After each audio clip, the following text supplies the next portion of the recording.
আসসালামু আলাইকুম। বললাম কি আর বানাইলো কি? বললাম যে সৌদি আরবে বিভিন্ন ভিডিওতে দেখতেছি যে পুলিশি অভিযান। যারা অবৈধভাবে সৌদি আরবে আছে তাদেরকে ধরে বাংলাদেশে পাঠিয়ে দিচ্ছে কোনো ধরনের প্রশ্ন ছাড়াই। এটা যে কোনো দেশে হতে পারে। আমি বললাম এটা। আর আমাকে বানায় দিছে বিশাল দালাল। আমি নাকি সৌদি আরবের সকল মানুষকে দেশে পাঠাই দেওয়ার জন্য উৎসাহিত করতেছি। আমি নাকি খুশি হইতেছি। পাঠাই দিলে আমি লোক আনতে পারবো আর না কোটি কোটি টাকার মালিক হবো আমি। আমাকে এক নাম্বার দালাল বানিয়ে দিল। এই জন্য বললাম যে কি বললাম আর কি বুঝলো। আরে ভাই, আমি প্রবাসীদের এই কষ্টের সাথে আমি নিজেও আমার অন্তরে কষ্ট পাই।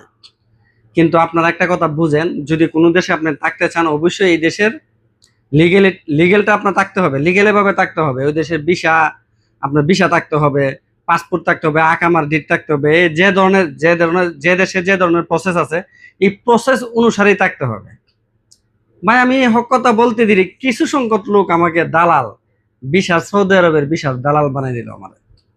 তারা নাকি চলে গেলেই আমি খুশি, আমি ভিসা দিয়ে লক্ষ লক্ষ লোক আমি সৌদি আরবে পাঠাইতে পারবো, পাঠাইলে আমার ভিসা ব্যবসাটা আমার চাঙ্গা হয়ে যাবে।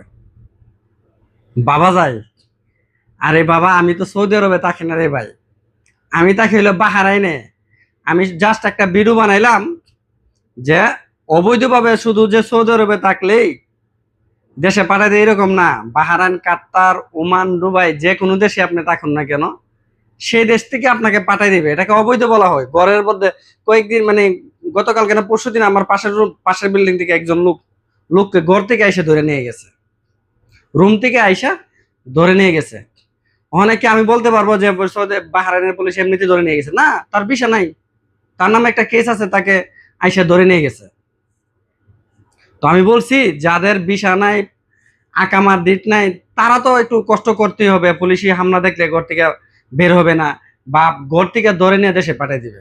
আমি প্রতিটা প্রবাসীর ওই ভিডিওর মধ্যে বলছি যে ভাই, আপনারা যাই করুন না কেন, যে দেশে থাকুন না কেন, আপনারা অবশ্যই সেই দেশের ভিসা, আকামার ডিটগুলো রাখবেন, পাসপোর্টের ডেটগুলো সবসময় ঠিক করে রাখবেন। আর যদি এগুলো ঠিক না রাখেন তাহলে অবশ্যই আপনাকে ধরে পাঠিয়ে দিবে। অনেক ভাইরা কন্টেন্ট ক্রিয়েটর বানাইতেছে, সৌদি আরবে মানুষের অবস্থা খুবই খারাপ, খুবই কষ্টে আছে, তারা কোনোভাবেই থাকতে পারতেছে না। যেভাবে অভিযান চালাইতেছে, অভিযান শুধু চালায় অবৈধ লোকের জন্য। যারা অবৈধভাবে দেশের যে কোনো দেশে থাকুক না কেন তাদেরকে পাঠাই দিবে। কিন্তু অনেক প্রবাসী ভাইরা আছে তারা মানে লুকায় উকায় কাজ করতে পারে। এর মানে আমি অবৈধকে সাপোর্ট করবো এরকম না। সাপোর্ট করি নাই বিদায় আমার উপরে এমন দালালি তকমা আমার উপরে মিলতেছে। আমাকে পুরাপুরি এক নাম্বার বিশাল দালাল বানাই দিছে। ভাই, 15 বছর যাবৎ মানে বাহারানের সুনামের সঙ্গে আছি, একজন ব্যক্তিকেও আমি আনি নাই। শুধু 15 বছরে আমার এক আপন ছোট ভাইকে আনছি, তাও আবার আমার দোকানের বিষয় দিয়া, না হলে আমি কোনো লোক আনতাম না। দিন শেষে একজন ব্যক্তিকে আমি আনবো প্রবাসের মধ্যে, সে আমাকে বিশাল দালাল মনে করবে যে যদি একবারে খুব কাছের লোক আনি, সেও মনে করবে যে আমি মানে তাকে দালালি করছি তার সঙ্গে। বিশ্বাস করেন, আমার আপন মায়ের পেটের ভাই বলছে যে আমি বিশা নাকি ফ্রিতে নিছি। তাহলে আপন ভাই যদি বলে ফ্রিতে নিছি, আর অন্যদেরকে যদি আনি, সে তো দালাল যা আছে বলে না, ওই যে টিকটকের মধ্যে, ইউটিউবের মধ্যে দেখে কি তাই দালাল আসতাছি দেশে তোরা আমি দেখা নেবো, এরকম ডায়লগ বলে নেওয়ালা বহুত লোক আছে। হোক সে ভিডিও বানানোর জন্য।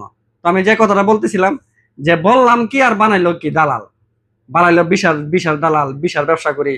মানে মানুষ চলে গেলে আমি বিশাল ব্যবসা করতাম। ভাই, আমি তো সৌদি আরবেই থাকি না, আমি তো থাকি বাহারাইনে। বাহারাইনে যদি কেউ পরিচিত কেউ দেখে বলেন যে বাহারাইন হামেলা এসডি ফোন এন্ড ট্রেডিং, এটা হলো আমার দোকান, এটা হলো আমার দোকানের ব্রাঞ্চের নাম, এটার মধ্যে আমি থাকি। তো একজনকে না যায় না এইভাবে কথা বলেন না। আমি আসলে প্রতিটা প্রবাসীকে না অন্তর থেকে ভালোবাসি। আমি প্রবাসীর সুখই মানে আমার সুখ, প্রবাসীর দুঃখ মানেই আমার দুঃখ। আমার পুরা ইউটিউব চ্যানেলটা ঘুরে আসবেন, ফেসবুক পেজটা ঘুরে আসবেন, প্রতিটা স্ট্যাটাস বলেন, ভিডিও বলেন, সবগুলোই আমি প্রবাসীদেরকে নিয়ে বানাই। এর মানে এটা না আমি প্রবাসীদেরকে বলবো যে ভাই আপনারা ভিসা ছাড়া কাজ করতে দেখেন, এটা বলবো না। আমি বলবো যে যে কোনো দেশেই থাকেন সুনামের সঙ্গে ভিসা টাকা অবস্থায় বুক ফুলাইয়া হাঁটেন, বুক ফুলাইয়া ঘুরেন। এই দেখেন আমার দোকানের সামনে কিন্তু মানে চেকপোস্ট বসায়। কই, আমাদেরকে তো জিজ্ঞাসা করে না, জিজ্ঞাসা করলে আমরা কাগজ দেখাই, আমার তো কোনো সমস্যা হয় না। তো যে কোনো মানুষকে দালাল বানানোর আগে, যে কোনো মানুষকে গালি দেওয়ার আগে অবশ্যই তার পেজ বা কোন কারণে সেই ধরনের কথাগুলো বলতেছে। অবৈধ তো অবৈধই, এটা মানতে হবে ভাই। ধন্যবাদ সবাইকে। যারা প্রবাসী ভাইয়েরা আছেন সবাই সকলেই সুস্থ থাকবেন, ভালো থাকবেন, সকলের জন্য দোয়া রইল।